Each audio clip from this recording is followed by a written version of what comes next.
Well, what's up again there, guys? Brian here at 3TR. Welcome to episode 255 of my weekly Q&A show. And before I begin getting to your very large set of questions from all regulars and I believe 2 or 3 newbies, I would just like to state right off the back, Super Bowl Sunday, I'm rolling with the Patriots. In terms of score, I think Patriots will win. I think it'll be Patriots 30-something, Falcons 20-something. I know how hot the Falcons offense has been all season, or really in the second half of the season, but I believe that with 2 weeks to prepare, Bill Belichick will be able to get that defense very, very comfortable and familiar and will be able to hold the Falcons to below 30 points, and I believe that since Falcons' defense is really not all that great, Brady and that very diverse and explosive offense will have no problems getting at least 30 points. So that's where I'm rolling in terms of the Super Bowl. I'd like to know where your guys' Super Bowl's picks in the comments down below. So with that out of the way, let's jump right into you guys' questions.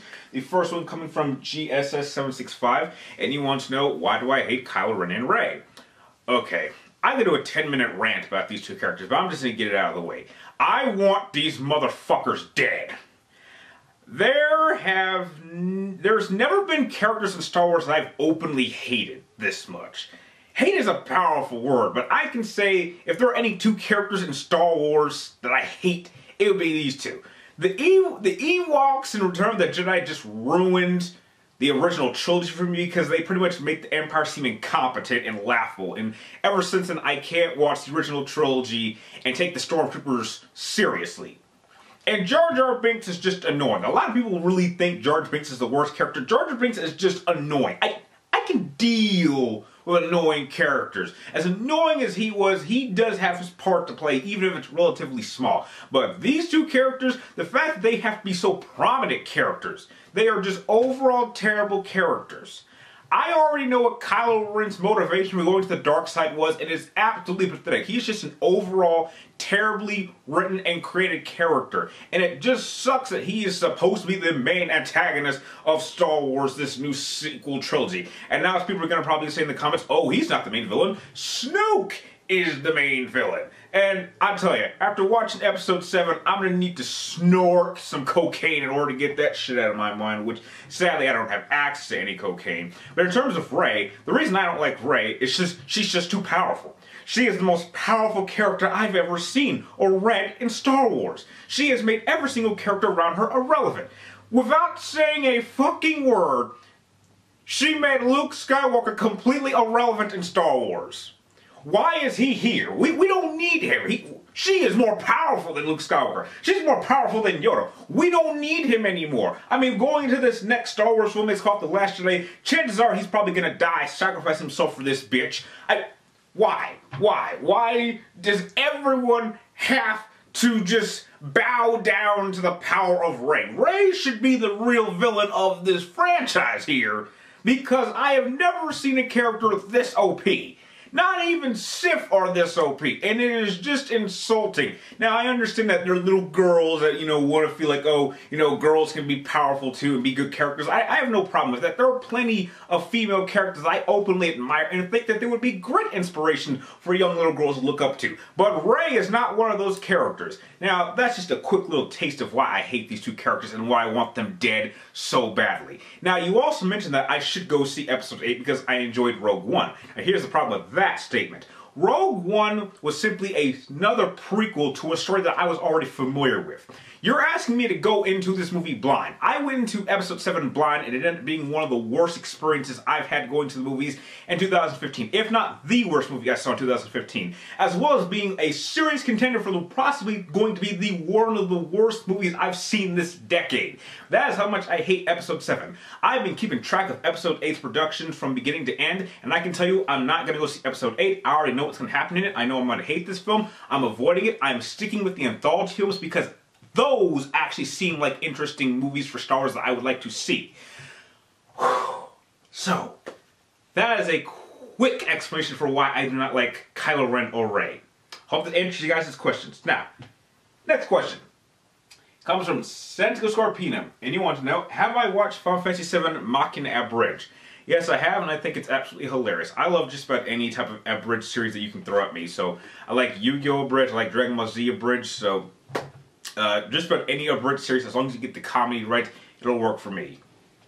Next question comes from Matt Cruse. You want to know, Did I like to read books as a kid, and if so, which books were my favorite?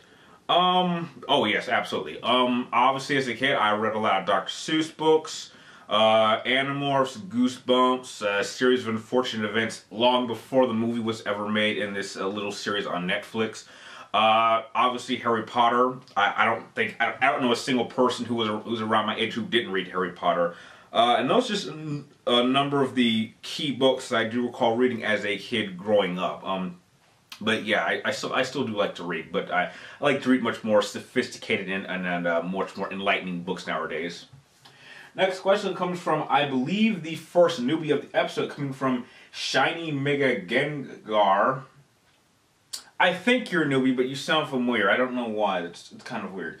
And your question is, which ending of these two is more sadder, or had a sadder death? The boss or Virgil being trapped in the demon world? Virgil being trapped in the demon world really isn't all that sad. I didn't think it was sad at all. I mean, you kind of knew that was going to happen if you played Devil May Cry 1, because Virgil's in that game. But the boss's death is by far a much more legitimate and sad death, because it was completely Big Boss was manipulated into doing that. And I'm not really a big crier when it comes to video games or movies, but I can say that the boss's death was probably the one death alongside Aerith's death in Final Fantasy VII that did make me cry. There are probably maybe 4 or 5 moments in video game history that made me cry, but the boss's death in Metal Gear Solid 3 was definitely one of them. Absolutely sad and beautiful moment. So definitely the boss's death is definitely better and sadder than Virgil being trapped in the demon world. Next question comes from HydroGoBlood881, and you want to know, if Big Boss or Solid Snake existed in Star Wars and were recruited into either the Rebels or the Empire, how much help do you think they would be to each faction? Number one, they would not be recruited into the Empire, hands down. They have a very particular system, and I don't think that Big Boss or Solid Snake would really stand out. They would probably just be put as regular stormtroopers. I mean, their set of skills does not help them in terms of how the Empire likes to operate their military campaigns. They would be very, very helpful with the Rebels, because the Rebels are all about doing more with less. They are very good on using stealth tactics in ambushes, and that is very much something that Big Boss and Solid Snake are very, very good at. They are used to performing solo missions, or being able to lead small groups of rebel factions against much larger and more powerful numbers or enemy forces. So they would definitely play very, very well and would be very, very helpful to the Rebel Alliance. So that's why I think that Big Boss and Solid Snake would probably be better rebels than they would be working for the Empire. Next question comes from Joe Okoye, and you want to know, you're curious if I would consider myself an otaku. I'm not sure I'm an otaku, because there's really not any main genre that I'm just completely obsessed with. It's kind of like, it's kind of diverse across multiple different types of franchises and things that I enjoy, but I never let it get to a point where I'm completely obsessed with it. Now, I can say that I like technology, but that's because technology is the future. You can't really stop that, because, you know, in this damn age, you know, we're all so much connected to technology, and so I would say that's pretty normal. Now, has that kind of depleted my social skills in person? Maybe to a point. My brother has told me that I need to get out more in 2017, but just because of everything that's going to happen in the following year, I just don't see a real point to that. But I do promise that I will be doing a lot more socializing this year than I did last year. Besides, I have all you guys to socialize with, so heck, I think I'm doing pretty fine. Next question comes from Andrew Rogers. You want to know, in my opinion, who was the better swordsman between Raiden and Sam in Metal Gear Rising? I would say by the second fight, I would say that Raiden was the better fighter. You didn't mention that the only reason that Raiden lost in his first match, which you also mentioned that that's what I stated in my last match involving Sam and Gray Fox. But by their second fight, these two guys had fought each other before. And so Raiden was familiar with Sam's style of fighting, and Sam was familiar with Raiden's style of fighting. So they were very much on an even plane. So who really wins that fight is the better swordsman. And obviously Raiden came out the winner, and so he is the better swordsman. At least by the second fight. So I think Raiden was definitely better. Next question comes from Isaac Kingston, and he wants to know, who is the worst villain? It's so bad it's comical. So bad it's comical. Probably Mr. Freeze from Batman and Robin, but I actually like Arnold Schwarzenegger's interpretation of Mr. Freeze. I mean, he's not at all how he's in the comic books, but, you know, some people hate his ice puns. I love his ice puns. I could quote them all day. So, yeah, I would definitely say Mr. Freeze from Batman and Robin is so bad of a villain is comical. But, heck, I personally enjoy that movie. I love watching that. I would watch Batman and Robin before I would watch Batman and Superman any day. Next question comes from Matthew Keller. And he wants to know, if I were a Jedi Master, who would I train as my Padawan? Ooh. Who do I want as a Padawan?